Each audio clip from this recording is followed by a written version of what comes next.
Bonjour tout le monde, je vous souhaite la bienvenue à cette journée spéciale de l'Association de fibromyalgie et de la fatigue chronique de Vaudreuil-Soulanges. Alors, mon nom, c'est Josée Maltais. Mon organisation, c'est le Mouvement Conscient. Je collabore maintenant avec l'organisme depuis environ peut-être un an et demi. J'ai produit des vidéos et j'ai donné des ateliers l'année passée. Alors, d'abord, qui je suis? Qu'est-ce que c'est ma formation? Euh, je vous ai déjà dit mon nom. Alors, ma formation, c'est en éducation physique, en activité physique. J'ai un bac, une maîtrise en activité physique de l'Université de Montréal. J'ai un bac en psychologie. J'ai une formation aussi en mouvement conscient avec Marie-Lise Labonté, qui s'appelait à l'époque l'approche globale du corps. Et j'ai donné des cours au niveau collégial, au niveau du stress. J'ai poursuivi après ma carrière au collégial avec les étudiants dans le privé, avec des groupes d'adultes.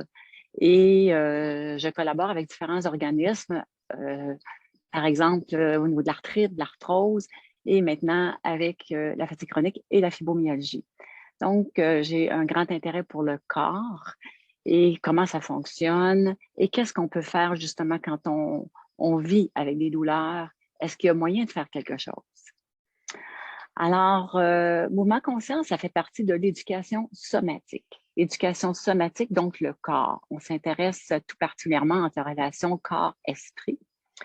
Et c'est une invitation à mieux habiter son corps. C'est accessible à tous parce que ça s'adapte à la personne. Le mouvement il est utilisé comme une prise de conscience. Ça permet d'être à l'écoute de soi, de prendre soin de soi, de retrouver son espace.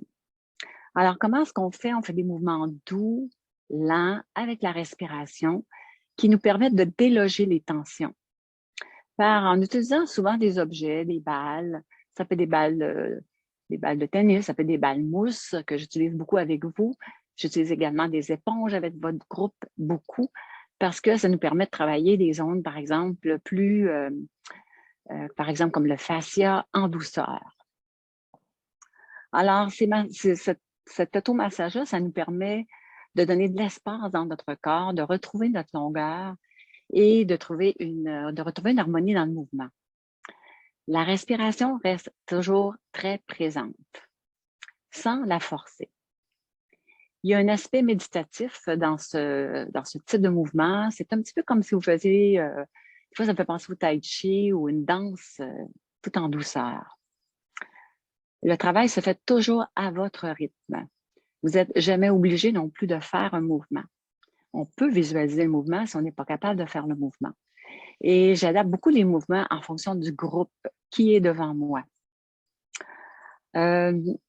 On ne s'efforce pas de faire quelque chose. On travaille dans le non-effort. Ça, c'est très important. On fait de notre mieux, mais il n'y a pas d'importance à faire plus de répétitions ou de faire une certaine performance. On n'est pas du tout là-dedans. Vous êtes vraiment à l'écoute de vous.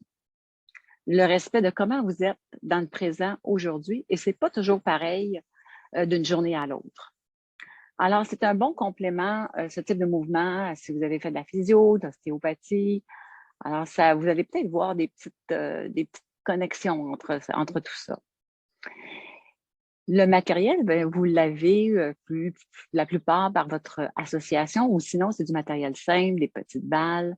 Alors ça, on peut toujours s'organiser pour que quand vous suivez les cours, pour que je vous donne les informations. Et les bienfaits de cette pratique-là, une meilleure connaissance de votre corps, une meilleure conscience corporelle et une augmentation ou une amélioration de l'amplitude, de la flexibilité. Une baisse des raideurs, baisse des douleurs, souvent. Une amélioration de votre respiration. Vous allez peut-être aussi avoir une meilleure énergie qui circule. Vous allez avoir une production probablement d'endorphines, en tout cas, ces hormones du bien-être qui nous font tant de bien. Et souvent, les gens constatent une amélioration au niveau du sommeil. Et finalement, le point qui vous intéresse peut-être beaucoup, une diminution de la douleur. Alors, voilà. Donc, je vous propose d'essayer un petit mouvement, juste une petite chose pour voir qu'est-ce que ça pourrait donner chez vous. Alors, asseyez-vous confortablement ou vous pouvez être debout. Laissez vos épaules libres. Et simplement prendre le temps d'observer comment vous êtes maintenant. On va faire donc ce tout petit mouvement des épaules. Prenez le temps de respirer au moins 3 respirations. Vous donnez le temps de vous ancrer où vous êtes maintenant. Et toujours en observant vos épaules. Épaule droite, épaule gauche. J'aurais le goût de dire aussi de regarder comment est la mâchoire, le cou. Simplement pour vous donner un petit aperçu. Et tout doucement, avec la main, par exemple la main droite, je vais venir saisir la peau du côté de mon trapèze à gauche. Donc, je vais venir ici juste masser un petit peu mon épaule en respirant. Très délicatement, je vais soulever la peau. Je peux venir chercher un petit peu le muscle si c'est accessible pour vous. D'accord? Avec mes doigts, très délicatement.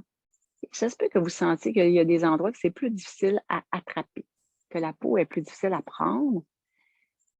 Mais encore là, vous adaptez et vous respirez surtout. Respirez, inspire. Expire, relâche. Et je continue comme ça, doucement. Jusqu'à, moi, j'appelle mes pointes d'épaule. Donc, jusqu'au niveau du bras. Vous massez. Ça se peut que vous attrapiez un petit peu de muscle ou de la peau. Et je reviens. Alors, quand vous revenez, ça se peut qu'au centre de votre épaule, vous sentiez vraiment comme une grosse corde de violon, là. C'est votre trapèze qui est là. Donc, on sent le muscle. Mais oui, allez-y encore là, délicatement. Et respirez. Alors, voilà. Relâchez maintenant l'épaule. Relâchez les bras. Et observez comment est l'épaule gauche maintenant par rapport à l'épaule droite. Alors, peut-être vous pouvez voir déjà chez moi, j'ai une épaule qui est un peu plus haute que l'autre, l'épaule gauche, l'épaule droite est plus haute, donc elle est un petit peu plus tendue. Et plus on fait le mouvement, plus ça c'est accentué. Alors, je vous invite quand même à faire la gauche pour l'égaliser. Alors, de la même manière, avec votre main gauche maintenant, je vais venir chercher d'abord la peau. On adapte, donc ça peut être la peau. Et s'il y en a qui disent, bon, moi, j'aime mieux aller chercher un petit peu plus profondément le muscle, je peux venir pincer un petit peu mon muscle. Et je respire en faisant ce petit mouvement. Respirez. Et soyez très libre, très, très libre de sentir, de venir chercher plutôt juste la peau ou le muscle. Et je continue de faire ce petit mouvement-là jusqu'à ma pointe d'épaule. Et je respire. Gardez votre respiration très présente. Et je vais revenir doucement. Donnez-vous le temps. Ce n'est pas le nombre de mouvements qui est important, c'est la présence à soi, vraiment. Et de respecter. Ici, je vais monter un petit peu près du cou. Relâcher la mâchoire. Et voilà, je vais relâcher. Et observez maintenant comment sont vos deux épaules. Et peut-être, si vous étiez chez vous, si vous êtes chez vous librement, vous pourriez marcher, observer comment se mangent mes épaules, comment bougent mes épaules maintenant. Ça vous donne une étincelle, une petite étincelle de ce que ça peut être. Parce que normalement, les mouvements, je les prépare, c'est-à-dire j'amène une préparation pour arriver à ce mouvement-là et on le fait avec différentes variantes pour vraiment laisser le temps au corps de relâcher. Alors voilà, c'était un aperçu du travail que je fais avec Mouvement Conscient, Anti-Stress et votre groupe de fibromyalgie. Merci de votre attention et bonne journée.